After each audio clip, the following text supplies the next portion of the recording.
Welcome to this video where I want to discuss a super important feature of CloudTrail, and that's log file integrity validation. Now this is especially important if you operate in a security role or a business with tightly controlled security, or if you're studying for one of the security focused AWS certifications.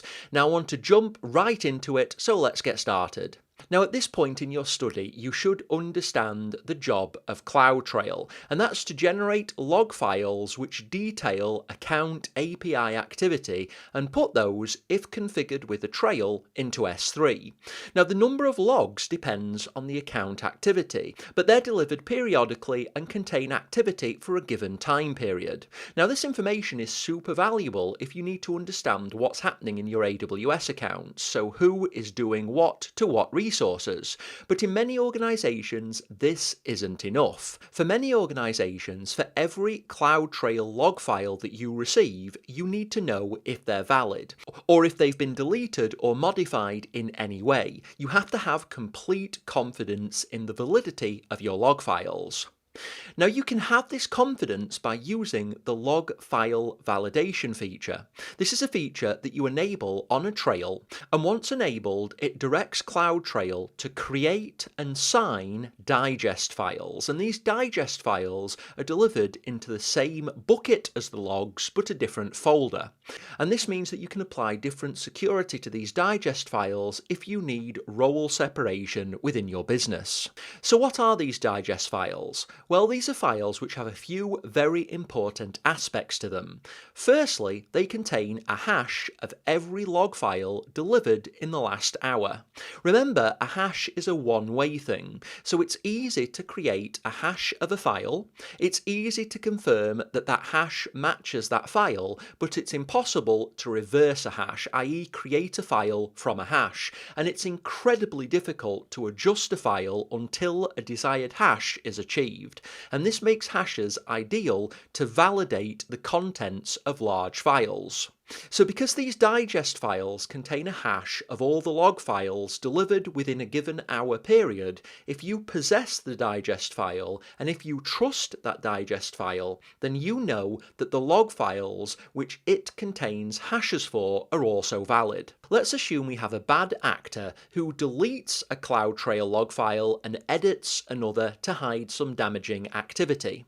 Well, in the middle digest here, we would be able to see that we have a file missing because there wouldn't be a file which matches the hash and other details that it was expecting. Assuming we have access to the digest and assuming we trust it, we could identify with that trust that there was a missing log file.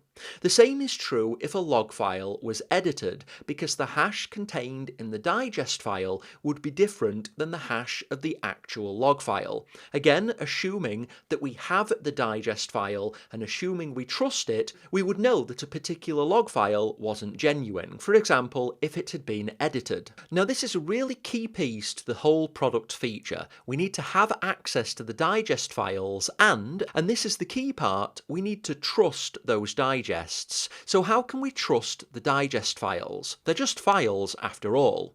Well, first, just to set the scene, moving from left to right on this visual means moving towards older logs and digest files.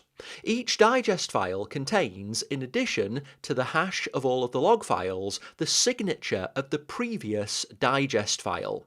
This means that if we trust the latest digest file that we have, we can identify if any of the digests are missing or invalid. And this gives us a chain of digest file trust. If we trust the latest, then we trust them all.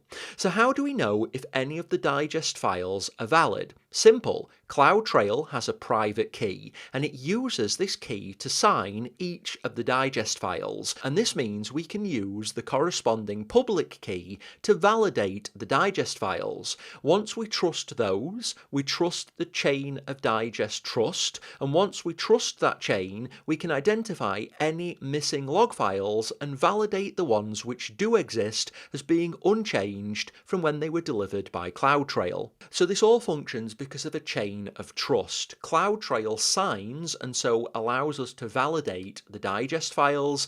The digest files contain the signature of the previous file, which establishes this chain of trust, and then each digest file contains a hash of all of the log files. And this allows us to validate log files, identify missing log files, and then confirm if a particular log file has been changed. And that is how we validate the integrity of log files within CloudTrail.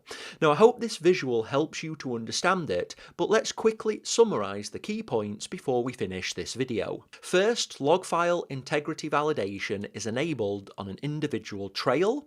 Once enabled, CloudTrail delivers digests, and these digests have hashes of log files for a given 1 hour period.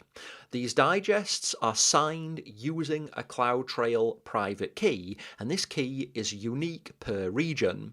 These digest files are delivered into a different folder versus the log files, and this allows you to establish different security permissions for different groups within your organization, and then you validate those log files using the CLI, not the console UI. And using the CLI, you would use validate-logs. Now, it's also possible to configure your own completely independent solution to this, because AWS do publicize how to validate these log files using the digests and third-party systems. With that being said, that is everything I wanted to cover in this video, so go ahead and complete the video, and when you're ready, I look forward to you joining me in the next.